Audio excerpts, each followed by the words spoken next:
Hello, and welcome back, subscribers. Today I wanted to share a story time with you about my current art block situation, and how I am temporarily pushing it down and not letting it get in my way. I consider art block almost like a dungeon challenge when you're playing a video game, where once you defeat the boss being art block, you go on to your next one, and hopefully it's not as bad as the last one, because if you can conquer it once, you can hopefully conquer it twice. But I wanted to share some things because I wasn't sure if anyone else can relate, and hopefully this will give me some stuff to look back on in the future of why I'm having trouble. I love to store things, like my character Vixie, who's a fox. Foxes like to burrow things, and it's a very bad habit, and I feel like everyone has a small piece of hoarding that they do, whether that's materialistic goods or digital items like photographs or something like that, memories, you name it. I am obsessed with hoarding art. What I mean by this is not my own art, but everybody else's. I follow a good 2,000 YouTubers, a good couple hundred Instagram, miscellaneous amounts on DeviantArt, and wherever else on social media I find them. I'm not joking when I say that my phone's gallery isn't mostly pictures of places I've been to, people I know, it's art. And I do have my own art on there, don't get me wrong. I have like 4 folders of illustrations I've drawn in the past few years, at least a couple thousand illustrations, digital and traditional. Most recently this year, for 2021, I've drawn about 300 or so illustrations. However, that pales in comparison when I look at my art inspiration photo and I realize I've saved over 200,000. Yeah, I have a very large micro SD card on my phone for a reason. I like to have pictures on the go. And I realized I'm one of the artists who doesn't like to save photos of people or places per se. I like the art, and very specific types of art. I look at photorealistic artwork, paintings, and stuff like that, and I scroll past it. I don't have the urge to save them. And I tried to kind of think that the illustrations and the artists that I follow, there's got to be some sort of correlation. I like the aesthetically pleasing pastel anime characters that have ships and stories to them, adventure, fantasy, not sure if I said furries, but furries. And I like to watch those during my downtime, because if I didn't have a lot of these, I would be bored out of my mind. The same thing actually goes for a lot of the shows that I used to watch. I used to be obsessed with a lot of animes, and I still am, but I don't have as much time to watch them, so I've downsized. I'm still watching stuff like My Hero Academia, Pokemon, and what have you, but not as much as I used to, because most of my time and energy has gone into following other content creators. Now, of course, you guys can probably see where I'm going with this whole art block thingy, because I'm sure every single one of you does this.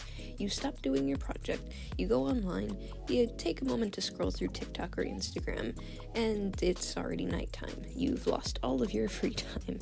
Yeah, that's me on a regular basis, and I've had small moments where it just kind of happens where I can watch stuff in the background. Like, I'll throw on someone streaming on Twitch or something on YouTube that's a playlist for a few hours, and I'll be fine. I'll zone into the art, and I'll be able to draw and get projects done. But sometimes, with art block on top of this, it makes it difficult. I don't have the strength to just pick up my pencil and draw. And it gets worse and worse sometimes when I look at all of the other projects going on, and my brain bounces from one idea to the next. I want to finish my webtoons pages, I want to finish my 100 characters illustrations, I have fan art, not just for shows, but for these people that I follow that I want to do. I want to do art challenges that I've seen floating around, animations, trailers for all of my projects, and so much more. But I get stuck, and I realize that if I'm going to break this art block hoarding habit, I need to stop saving so many new content creators onto my For You page and all these other things, and just focus on me and my projects for now. Initially, when I started out my channel, I had no direction other than I wanted it to be a portfolio where my motto is still doing big, ambitious projects with little to no budget. For the past 3 years, I have been working with an iPad Pro. I've upgraded it once because I was able to earn it through my own job and fundings that I was working part-time at, and working on the illustrations that I am is fun for me. It's not something that I consider work because I've recently been watching Kiki's Delivery Service and Bee and Puppy Cat Season 1. And both of those shows have one thing in common where it kind of brings you down to earth on things that you can relate to, in the sense that it may be a whimsical world full of magic and all these strange things that look really difficult to overcome, but in the end they both do. And there's a lot in there where there is a cycle of what I would consider for Kiki, and even for Bee, an art block except a life block, where they kind of lose touch with the things that make them happy. For Kiki, it's the fact that she's disheartened to do magic. She's disheartened to fly. She literally loses a good portion of who she is because she's just overwhelmed with the city life that she wanted so badly by rejecting this country kind of style that she had. She had like the whole green forest, a garden meadow that she's sitting in the beginning, and she's looking up and away from it, wanting to just be in the city. And when she actually gets there, it's not quite as she expects, and she has to grow and adapt. And with Bee, for her, she wants to be a kid at heart always. I won't spoil if you haven't seen season 1's endings and why this is, but she definitely has the nature of a little kid. I mean, she runs around and she just kind of is whimsically wanting to just eat chips on her couch and watch Pretty Patrick and just not have to worry about things, but she still has rent to pay. She still has other friends that she wants to hang out with, and they all have their lives that they're doing, and they're busy. And even for Deckard, going off to college, that's a big ambitious thing, and she's a part of it where she feels a bit like I am partially the reason why he's not wanting to leave. And stuff like this I can relate to. Believe me, I have friends who I look at and I think they have lives that they're doing, and so do I.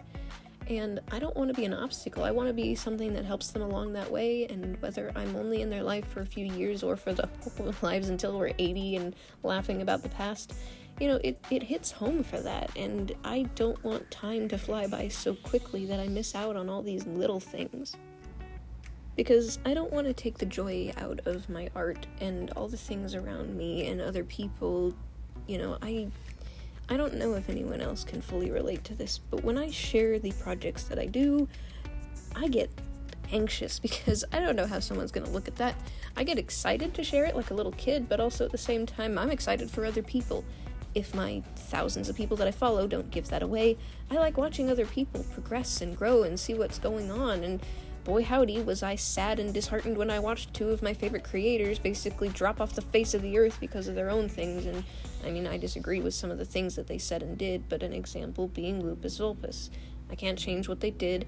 I can still enjoy their artwork because it's up there on the internet, but now I know that the association with some of the projects that they were doing more recently is attached to some negative things, and I have my own voice about it, but I never made a video about it because I knew that there were already so many people talking about it at the time that I felt like my voice wasn't going to add much to it.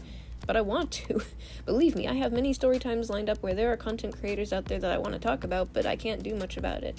Draconator is another one. I can't change what they did or said on the internet, but I enjoyed their artwork. It's an art versus artist dilemma that I'm also afraid of something happening like that down the line, but I can't think of anything that would cause that at the top of my head, but I don't know what the future holds, and I hope that the future is bright and not cloudy.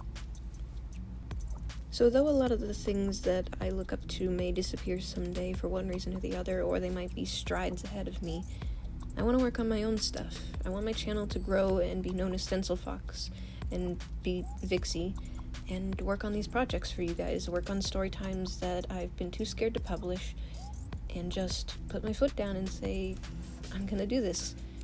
And I'm not gonna wait until tomorrow to start. I'm gonna do it today. So thank you guys for watching all the way to the end. I do appreciate, and I hope to see you guys in future videos, and welcome to all of you who are new. And for all of you, I do have Patreon and many other things in my link tree. If you want to see any of my old videos, feel free to scroll. They're always going to be there. And I look forward to seeing you in the next video, subscribblers. Stay possum. Bye-bye.